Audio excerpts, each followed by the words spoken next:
শান্তি। নিজেকে স্থিত করি ভ্রকুটি সিংহাসনে।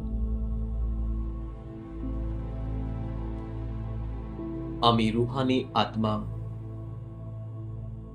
রুহানি পরমাত্মার সন্তান। ঈশ্বর পরমাত্মা এই পৃথিবীতে অবতরিত হয়েছে সেই ততোত্তম আত্মাদেরকে পড়াতে, অর্থাৎ যারা সেই দেবী দেবতা ছিল তাদেরকে সে পড়াতে এসেছে। দুনিয়ার সবাইকে সে পড়াতে আসেনি। তাহলে ভাবি আমরা কত ভাগ্যবান। আমরাই সেই দেবী দেবতার আত্মা যাদেরকে স্বয়ং ভগবান এসে পড়াচ্ছে। বাবা আজকে আমাদেরকে বলল বুদ্ধিমান বাচ্চার নিশানি।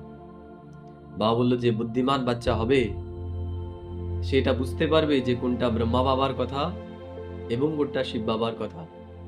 কিন্তু ব্রহ্মা বাবার মুখ থেকেও বাবা যে শব্দগুলো আমাদের জন্য বলবে সেগুলোও আমাদের জন্য মহাবাক্য। আমাদের যদি সেই কথা শুনে চলে আমাদের কিছু খারাপও হয়, বাবা বলছে তার জন্য বাবা দায়ী।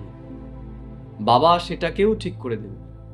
বাবার কাছে এই ক্ষমতা আছে যে ব্রহ্মা বাবার কথা শুনে বা বাবার শ্রীমতে চলে যদি আমাদের কোনো সমস্যা হয়, বাবা ড্রামাতে সেটাকেও চেঞ্জ করতে পারে। তাই আমরা যেন নির্ভয় হয়ে পুরোপুরি বাবার উপর স্যারেন্ডার হয়ে যাই এবং কোনো পরিস্থিতিতে যেন আমরা ঘাবড়ে না যাই এখন কি হবে। কারণ আমাদের সাথী ভগবান, আমাদের এই নৌকোর দ্বার স্বয়ং ভগবান বাইছে। আমাদের এই নৌকোতে সম্পূর্ণরূপে উঠে যেতে হবে। এই নৌকো কখনো ডুলবে কিন্তু ডুববে না। বাবা আরো বলল আমরা যেন সত্যিকারের ব্রাহ্মণ হই। বাবা আজকে সত্যিকারের ব্রাহ্মণ, নামধারী এবং কামধারী ব্রাহ্মণের কথা বলল। যারা নামধারী হবে তারা পোশাক নিয়ম এগুলোর মধ্যেই বেঁধে যাবে, আর যারা সত্যিকারের ব্রাহ্মণ হবে তারা তাদের স্বভাব আচরণকে শুদ্ধ এবং পবিত্র বানাবে। ব্রাহ্মণের আচরণ তারা তৈরি করবে। ব্রাহ্মণ মানে যার ভেতর এবং বাইরে উভয়ই শুদ্ধ। এমন নয় সে মুখে মিষ্টি কথা বলছে কিন্তু মনে তার বিষ। বাবা আমাদের এইরকম হতে বলছে। বাবা আরো বলল যে আমরা এতদিন লোহার খাঁচায় বন্দি ছিলাম, বাবা এসে আমাদের লোহার খাঁচা থেকে মুক্ত করেছে, কিন্তু অনেক সূক্ষ্ম সূক্ষ্ম ধাগা এখনো আমাদের বেঁধে রেখেছে। বাবা বলছে সম্পূর্ণ জীবন মুক্তির অনুভব করতে গেলে আমাদের এই সূক্ষ্ম সূক্ষ্ম ধাগাগুলোকেও ত্যাগ করতে হবে। বাবা আরো বলল আমাদের বাবার দিলে স্থান নিতে হবে, আর বাবার দিলে তারাই স্থান নিতে পারবে যাদের দিল সচ্চা, যাদের মন সচ্চা। কারণ পরমাত্মা সে পবিত্র।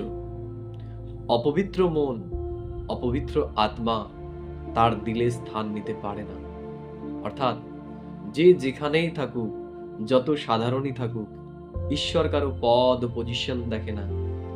কেউ সেন্টারেও থাকতে পারে, গৃহস্থিতেও থাকতে পারে, কিন্তু তার মন যদি সাফ হয়, শুদ্ধ হয়, অবশ্যই সে পরমাত্মার হৃদয়ে স্থান নিতে পারে। তাই আজ আমি সারাদিন এই চিন্তনের মধ্যেই থাকব। বাবা আরো বলল যে আমাদের সারাদিন জ্ঞানের চিন্তন মন্থনের মধ্যে থাকতে হবে। আমাদের জ্ঞানটাকে নিয়ে বিচার সাগর মন্থন করতে হবে। তাহলেই আমাদের বুদ্ধি শুদ্ধ এবং পবিত্র হবে। বাবা আরো বলল আমরা সেই ভাগ্যশালী আত্মাদের মধ্যে অন্যতম যারা ভগবানকে চিনতে পেরেছে। আমাদের থেকে ভাগ্যশালী আর কেউ নেই। দুনিয়াতে অনেক পণ্ডিত ব্যক্তি আছে, অনেক মহারথী আছে, কিন্তু তারা ঈশ্বরকে চেনে না। কারণ স্বয়ং ঈশ্বর এসে আমাদেরকে জ্ঞান দিচ্ছে। ঈশ্বর নিজে এসে যতক্ষণ জ্ঞান না দেয় তাকে কেউ চিনতে এবং জানতে পারে না, তার কর্তব্য কেউ জানে না। তাহলে আমি কতটাই না শ্রেষ্ঠ আত্মা যে ভগবানের কর্তব্য সম্পর্কে আমি জানি।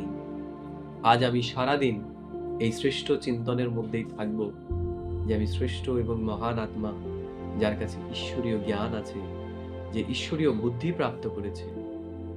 ওম শান্তি, ওম শান্তি।